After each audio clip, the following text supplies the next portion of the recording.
Developing at 5, nearly a dozen people recovering after a plane crash off our coast into the ocean. They were rescued by members of the 920th Rescue Wing based out of Patrick Space Force Base and the U.S. Coast Guard. And here's some of the video from that amazing rescue. Again, everyone survived. Channel 9's Melanie Holt live at Holmes Regional Medical Center where the survivors were flown after the crash. And Mel, it sounds like most of the injuries were not severe.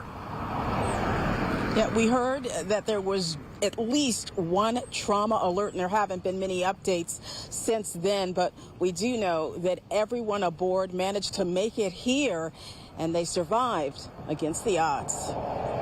For the individuals in the water, they had already been in the raft for about 5 hours, and you could tell just by looking at them that they were in distress physically, mentally, and emotionally.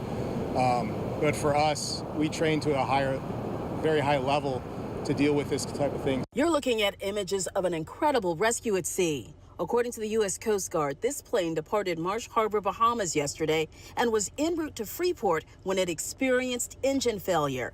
It crashed off the Central Florida coast where the 920th Rescue Wing, based out of Patrick Space Force Base, was training. Challenging part heading out there was balancing fuel concerns with dodging thunderstorms. They located a raft full of survivors. There was no wreckage in sight. Them having no way to communicate or no radios out there.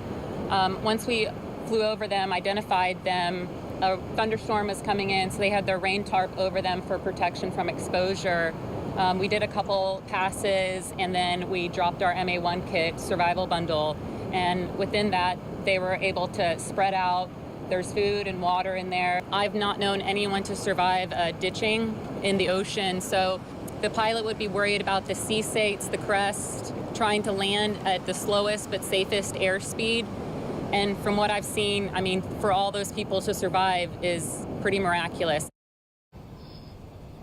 Now, we're still working to learn more about exactly what happened on that private aircraft and exactly where the folks aboard were headed when all of this happened. For now, we're reporting live here in Melbourne. Melanie Holt, Channel 9 Eyewitness News.